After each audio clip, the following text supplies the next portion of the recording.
Welcome to Cost Saver Conversations. I'm Angela, and I ask the practical questions so you can quickly understand what matters. Today, I'm joined by Assad. Hi, Angela. We are unpacking Council Tax Bans Explained, Avoid Overpaying with Accurate Ban Checking today, and tying it back to the wider cost saver ecosystem, including tools like Council Tax Ban Checker so you can turn insights into action quickly. Just a heads up before we dive in, we are your synthetic hosts. We are great with numbers, but as AI, we can sometimes be confidently wrong. Think of us as the digital versions of your most knowledgeable, slightly caffeinated friends. Exactly. Treat this chat as a smart estimate only, not as professional financial guidance. Always check important details with official sources or a qualified expert before making any big decisions. Hey, Assad. So today we're getting into council tax, which is, it's one of those bills that just lands every month and you kind of never really think about it, do you? No, you really don't. And that's actually, well, that's the problem, honestly, because a lot of people are seriously overpaying and they just have no idea. Overpaying? Like, how is that even possible? I always assumed it was just, set in stone. Someone clever worked it out and that was that. Yeah, I wish. The whole system is a bit of a mess, to be fair. So it goes back to when council tax replaced the poll tax in '93. The poll tax was deeply unpopular, right? Right, yeah. And to get the new system up and running quickly, they needed every home in the country valued, and they needed it done fast, like really fast. The result was this incredibly rough and ready exercise that has barely been touched since. Rough and ready. That's not exactly reassuring for something that determines what we pay every month.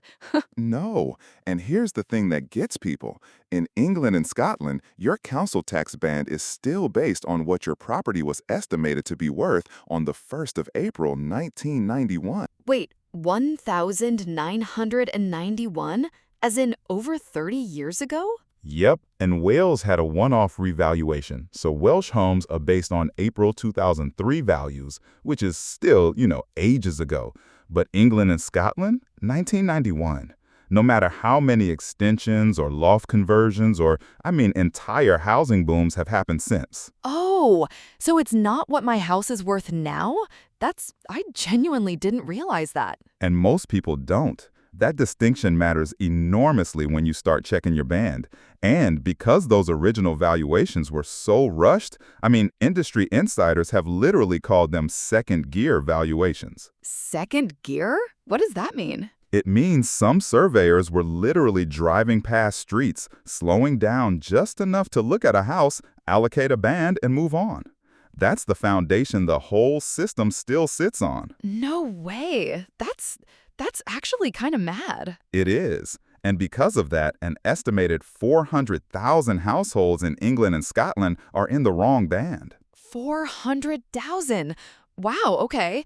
And what does being in the wrong band actually cost someone? So typically, we're talking about 200 to 400 pounds every single year in overpayments. Plus, and this is the people miss, there's the potential for a backdated refund on top. Hang on, we'll get to the refund bit because I definitely want to dig into that. But first, how do I even check? I don't know the first thing about what my house was worth in 1991. I was barely around. You don't need to be a property expert, honestly. There are two well-known tests, both championed by consumer groups, and the whole process takes about 15 minutes. The first is called the neighbor check. Go on. So the idea is simple. If your home is similar in size and age and style to other homes on your road, you'd expect them all to be in the same band, right? So you find like 3 to 5 properties on your street that are genuinely comparable. Same type, same sort of floor area, same era, and you look up their council tax bands. And if mine's higher than theirs, that's a problem. That's a red flag, yeah, a big one. You can look this up for free. In England and Wales, it's the Valuation Office Agency website. In Scotland, it's the Scottish Assessors Association. Just type in a postcode and you'll see every band on the street. Right, so I could literally do this right now on my phone. You could, but, and this is important, you need to compare like with like. Comparing a two-bed terrace to a four-bed detached on the same road tells you nothing useful. Does that make sense? Yeah, totally. Same type of house, same sort of size. Got it. But I'm thinking, what if all my neighbors are also in too high a band? Then comparing myself to them wouldn't catch it, would it? Exactly. And you've hit on the exact reason there's a second check, the valuation check. This one fixes that blind spot. Okay, how does that work? So you need a sale price for your property, or a really similar one nearby from any year you can find. Then you use the nationwide house price calculator to convert that price back to its 1991 equivalent, or 2003 if you're in Wales. And then you just match that figure against the band thresholds. So, like, if it comes out at, I don't know, 60 grand in 1991 money, I'd look at the bands, and that would be band C? Yeah, band C is 52,001 to 68,000. So 60 grand, that's band C. If you're currently in band D, which starts at 68,001, then something's off. Oh, that's actually really clear. And if both checks, the neighbor one and the valuation one, both point to a lower band? Then you've got a strong case. That's when it's worth seriously thinking about a formal challenge. If only one check supports it, I'd say proceed with more caution, gather more evidence. And if neither check supports a change, then honestly, your band's probably right, and you'd be wasting your time. Okay, so, and this is the bit that would worry me. Is there a risk in challenging? Like, could my band actually go up?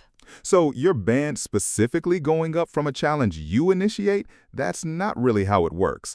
But here's the caveat. A formal challenge can sometimes lead the VOA to review the whole street, and if it turns out your neighbors are in too low a band? Oh no, their bands could go up? Exactly. Rather than yours coming down, theirs might come up, which is obviously not going to make you popular. No, definitely not. So that's why you do both checks first, to make sure you're actually in the wrong band and not just surrounded by people who got lucky. Spot on. And that's actually where our Council Tax Band Checker tool comes in. It pulls together both of those checks into a single workflow, so you're not, flicking between 3 different websites with a notepad. And just to be clear, using the checker doesn't, trigger anything official? Zero impact. It doesn't touch your bill, doesn't go on any council records. It's purely an information gathering exercise that you control entirely. You're just looking at the data. Oh, that's actually reassuring. Okay, so say I've done my checks, both point to a lower band, I've got my evidence together. What does the actual challenge process look like? Is it a massive faff? Honestly, it's surprisingly straightforward. It's completely free, no solicitor needed, no fees at all. And you can withdraw at any point if you change your mind. In England and Wales, you go to dove.uk/challenge-council tax band, follow the online prompts. Takes about 20 minutes for the initial submission. 20 minutes? That's nothing. It's nothing. And then from there, the VOA will either accept your evidence informally or ask you to submit a formal challenge. The whole process from initial contact to outcome typically takes 2 to 6 months, depending on workload. And if they reject it? You can appeal to an independent valuation tribunal. It's a free, informal hearing. You just need to present your case clearly. But look, the worst likely outcome of the whole thing is just no change. That's it. Right. And now, the refund bit. Because you mentioned backdated refunds earlier, and I need to know more about that. Yeah, this is the part that really gets people excited. If your band is reduced, you don't just save going forward.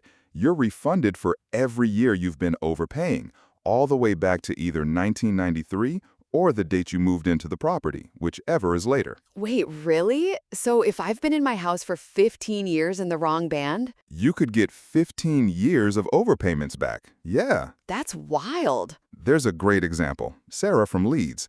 She challenged her Band E listing in 2022 after spotting that every other house on her terrace was Band D.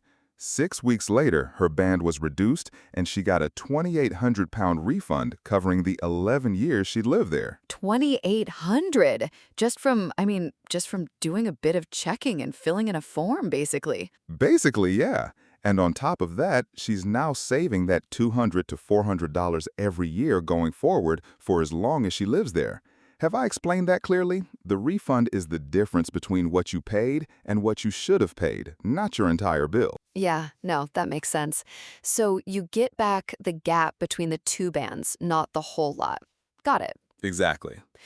So beyond the band itself, Assad, are there other ways people might be overpaying on council tax? Like discounts or exemptions or... Oh, loads. Even if your band turns out to be correct, there's a whole list of discounts and exemptions that go unclaimed every year. The big one is the single-person discount. That's 25% off if you're the only adult in the property. Yeah, I know about that one. But there's also student exemptions. Full-time students don't count as adults for council tax purposes. There's the severely mentally impaired discount, which can be a reduction or full exemption with medical evidence. Disabled band reduction if your home's been adapted. Empty property discounts, which vary by council. Council tax reduction, which is means tested based on income.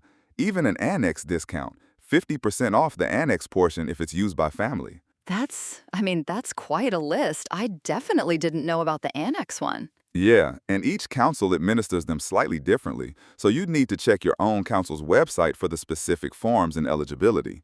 But none of these affect your band. They're separate reductions applied on top. So it's sort of a double thing, isn't it? Check your band is right, and then also check you're getting every discount you're entitled to. Exactly. And honestly, getting your council tax band right is one of the highest value money checks a homeowner or long-term tenant can do. 15 minutes of checking could mean a smaller bill for as long as you live in your home. And just to put people's minds at ease, challenging won't affect your credit score or anything like that. No, zero impact on credit. No hidden fees. You can stop the process at any point. It won't damage anything. It's genuinely within your control the whole way through. Okay, so let me try and pull this all together for everyone. Assad, if someone's listening to this on their commute and they can only remember 3 things, what should they be? All right, so first, don't assume your council tax band is correct. The whole system is based on rushed valuations from 1991 or 2003 in Wales. Second, do both checks, the neighbor check and the valuation check. If both point to a lower band, gather your evidence and challenge through the official route. It's free. Third, even if your band's fine, check you're getting all the discounts you're entitled to. There's money being left on the table everywhere. And with council setting new rates every April, now's kind of the perfect time to do it, right? Yeah, exactly. Get it sorted now so any reduction is reflected in your next billing cycle. Start with the band checker, do your 15 minutes of homework, and could save you hundreds a year plus a potentially huge refund. The maths is sort of obvious, really. Brilliant. Assad, thank you so much. That's genuinely useful stuff. I'm gonna go check mine as soon as we're done here.